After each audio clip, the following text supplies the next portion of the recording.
So which were Venus's levels? Oh yeah, this is where we introduced the... It wasn't the bone spots, because those were the Earth. It was where we introduced the... Well, we did introduce the sunlight things. Okay, I've got one sunlight thing. I need to time this very, very well. Let's go. And go. Bit too late there. They have changed these levels very slightly. Probably just in order to make them a bit more challenging, or... I think I need to press them pretty much as fast as I can there, actually. Make them a little bit more, challenging, fun, possible. Delete where appropriate, really. Okay, I've got one here. That was supposed to be good. There we go. Just rush it. Everything will work out. I promise. This one's trippy. But now at least we know it doesn't matter if we get kind of caught between the time block. Yeah, the time blocks. Those were the Venus's gimmick. So I don't think we'll see any more lock blocks anymore. Because I think those only started around Mercury. This is this is a bit obnoxious. It is just kind of a case of landing at exactly the right point. Unfortunately, the more vertical momentum you have, the more difficult this kind of is.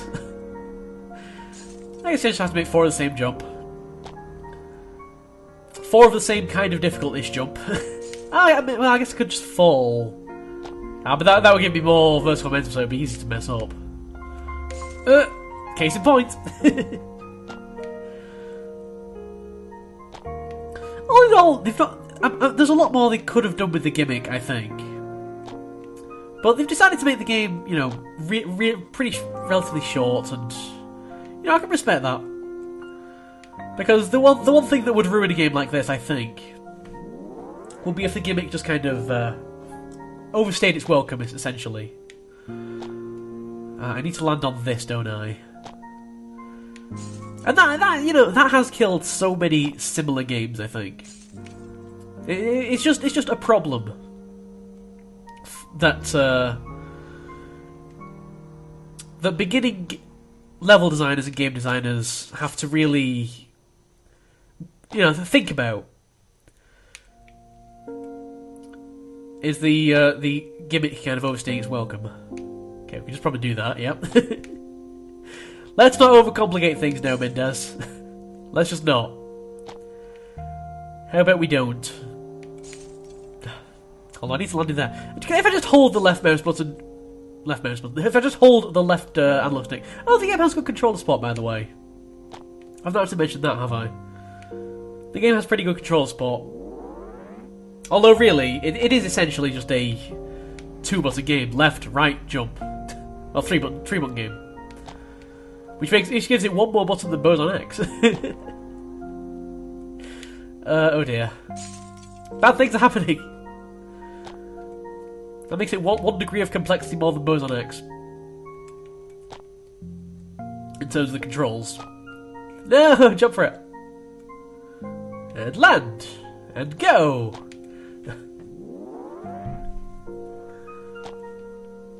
Honestly, I never realised that the moon goes through all this every single night, just for the sake of giving us light at night.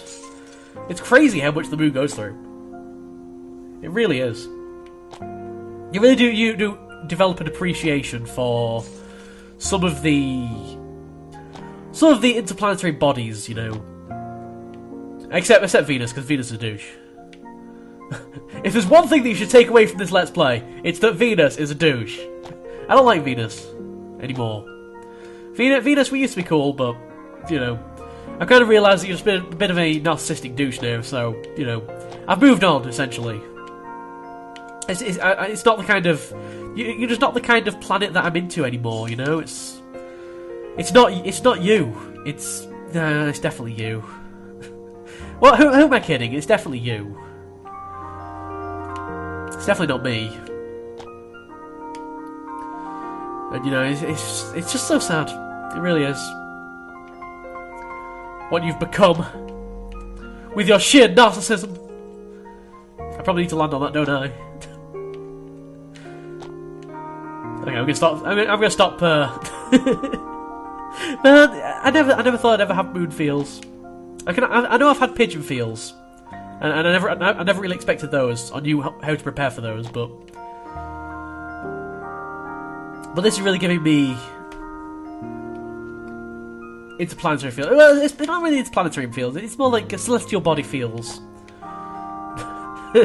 Feeling up a celestial body, or something like that. Because, you know, the moon, every night, goes through all this just to give us some light. And at the end, he's just not appreciated. Everyone's just like, oh, where's the sun? We want the sun back. Because, you know, everyone likes the sun more than the moon, I guess. I don't, you know. Moon, I think you're A-OK with me. I think you're absolutely fine the way you are. And you don't need to change your body image just you know, for those people that think that suns are all the rage or whatever. You know, it's just not right. And I think we should all stand with the moon in solidarity. I really do. I really do. I just think that some people are just way too hard on the moon. Just because he's smaller, he's a lot slimmer, questionably anorexic, but, you know, who cares? He's our moon. Or she's our moon, whichever one you want to, you know, he, she's our moon, whichever pronoun the moon feels more comfortable with. I just don't think that we should judge. I really don't. Also, we've got bits of sunlight. I'm pretty sure these weren't in the original level, were they? Or maybe they were. Maybe I wasn't paying attention. But you know what, moon? I believe in you. And you know what? The Earth believes in you. Hey, Earth, have you grown some hair by now? Yes, thanks to you. I've been thinking about what you said earlier. What did I say? I say a lot of things. When you said why I always sacrifice myself for humans, I found an answer. Yes, what is it? So I can eventually kill them all, because I am their mother. Wonderful! Oh, by the way, how's Armstrong doing? We met a very long time ago. Unfortunately, he is died. Yes, I see, I've forgotten humans die. He's obviously... I don't know if anyone gets that joke, but he's obviously talking about Stretch Armstrong. The really stretchy child's toy. The moon must have played with Stretch Armstrongs as a child. So that's why he's really curious as to how they're doing now. I've not seen a Stretch Armstrong for a very long time. Are they actually still a thing? I don't know. Okay, how is this supposed to be possible? I'm not entirely convinced. Well, there's no bits of sunlight. So am I supposed to go between? I guess I am supposed to go between, because there is a checkpoint there. But how do I do such a thing? Okay, wait, let's try... yeah, I can do that. But that doesn't get me all the way into there. It's probably the safest thing to do. There we go. That's the safest thing to do. And I guess we want to go inside. Yeah, there's only like a 2-block gap, which is difficult to get into at high momentum. Oh, the moon and his Stretch Armstrong doll. They were inseparable, you know. He also had a Buzz Lightyear figurine as well. He didn't play with that one quite as much, though. That one always came on second. Oh man, the jokes is going on in this Let's Play. Yeah. I'm not entirely sure what I think about them. Anyway, checkpoints. It's nice because it's not, you know, it's not something that this is not a game that I have to really think about massively. It's not a game that I'm having to put a lot of thought into every single jump and every single level and having to maximise my advantages or whatever, most of the time anyway. Sometimes I am. Oh, duh! This is the easiest way. That's how you glitch that level. I'm all about breaking levels, as I'm sure Cyan can attest. Right, how did I do this one before? Poop. Poop!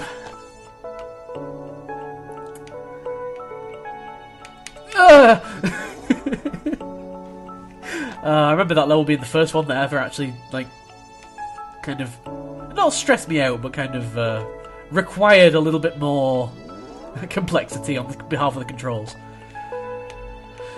And man, as our adventure is kind of coming to an end, we've only got about 15 levels left.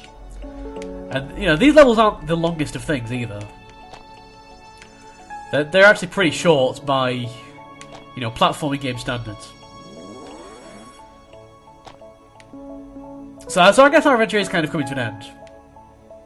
Or the Moon's adventure, or whatever. I'm pretty sure it's not really anything after we've got back to the world. It'd kind of suck if there was, actually, because I think that is pretty much going to be the perfect ending. You know, we've got the cyclical nature of the universe. Things rise, things set, and it just goes all around and over again, and then we have some feels, and the Earth grows some hair, or something. I don't know. Take from this whatever message you will, I suppose. Because at the end of the day, you know, games can be all artsy, and they can be all messagey or whatever. So sometimes they can even get preachy.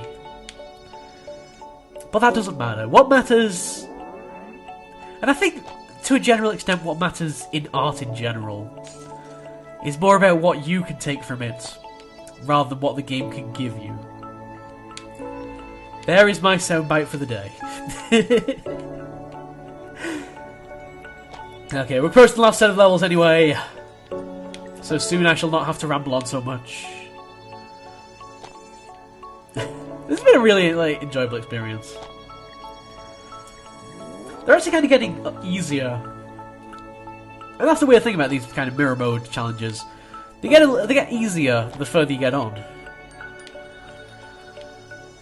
Because the levels get less complex, because these were literally the first levels. And now we're getting back into the last 10 levels set. The moon sees the sun in the distance, who is already hanging his head low in the sky. Now it's approaching fast, the moon picks up his pace. Quick, we must get back to our places before anybody notices that we have disappeared. I'm sure, you know, just like the Flat Earth Society or whatever, I'm sure there's a society out there that believes that the moon does really just kind of go off and hang with the sun at night. Or some of that. No, during the day even. During the day. Oh, this is gonna be nice. This is gonna be super simple. It's just gonna be like yeah, this is where we started our journey. All those days ago, back in the Part Zero. I'm surprised I didn't hit that. It's almost as if it was designed that way. So actually just don't hit these. No, just about don't hit them. Alright. Back when we started this Let's Play, back in the Part Zero, and we had these levels, and I was like, oh man, I'm just breezing through these levels. Oh, how far we've come in such a short amount of time. As I was saying about video games as art, they can be preachy, they can be whatever the designer wants them to be.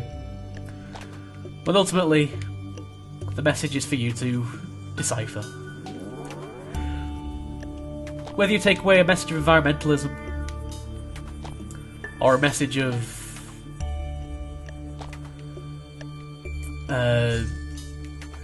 scientific discovery, or whatever. Or maybe you just think it's a neat little platformer. That's fine. That's all. It's all for you to decipher. I'm just talking rubbish now, by the way. Don't take anything I'm saying seriously. Whee! Jump all the way. Do not make the mistake of taking a single thing I say seriously. Because that'd be silly. If I was being serious about stuff. That's surely not. I'll just go ahead and tap that. Tap that, yeah. I'd tap that. I'd tap that checkpoint. Any day. It's weird how this part feels a bit more like a simple platformer. Just because we've got stuff at the top and bottom. And theoretically, these last 3 levels should be just the simplest of all. I mean, some of them, it's weird because some of them have been changed a little bit. I'm not sure if it's because it makes them more challenging or if it's because it makes them more in line with the original gimmick of the game. But either way, we've gone from easy to hard and then back to easy again. Which is another kind of metaphor for the cyclical nature of the universe. Because no matter where we begin, we will always end up back in the same place. I'm pretty sure this level doesn't even have spikes, right? Yep, it doesn't. Victory! The moon meets the sun again. You're here. I am. I'm also tired to death. Can't you move instead next time? I'm sorry, but as you know, I'm a little too fat to move around. Yeah, I bet you're claiming disability benefits from the government as well. Jeez, stupid sons. It's fine, I've told you before. This time I have to decline for you to rise. Yes, alright, take it easy. You don't have to send me too much light. Rest a while. Don't worry, don't forget this time. You exist because I do, and I exist because you do. The sun says farewell to the moon and slips away. The moon starts to rise. Night has begun. And then the moon forgets why the sun has disappeared, and then goes off on an adventure to find the sun again. And then the sun rises, and then the moon goes off to an adventure to rise, and then the moon rises, and then it just keeps going over and over freaking again, never stopping, never ending. Let's have some credits. Oh, it's been a really neat game. Like I say, it's not particularly expensive on Steam. I can't remember how much it was. I think it was £2.39 or something. I can't remember. I think it might actually be cheaper than that. I think I might be thinking of something else. But for that price, this has been super interesting. Oh, wow, it even has a Japanese translation. How shocking! I believe the developers are actually South Korean. So, Pigmin Agency. As opposed to Pikmin Agency. Pikmin couldn't really program a game themselves.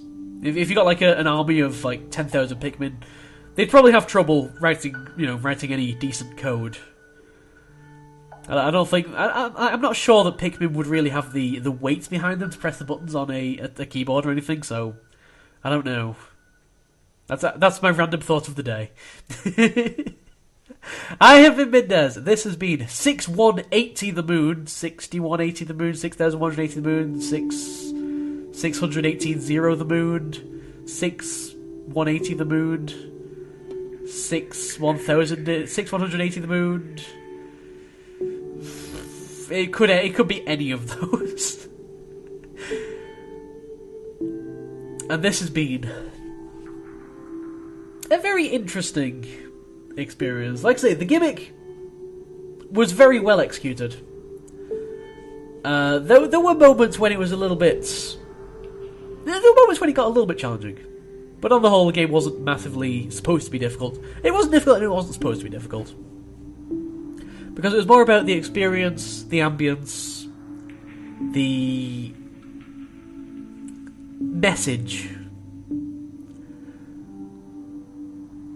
And I think in all those things, it succeeded.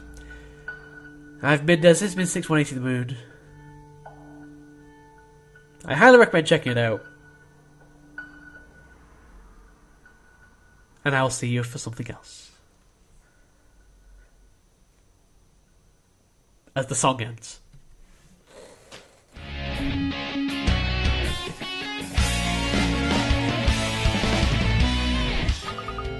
Professor, the handprint! There's a Professor! Perhaps the printer! The printer, Professor! Had the printer, Professor! Well spotted, Luke.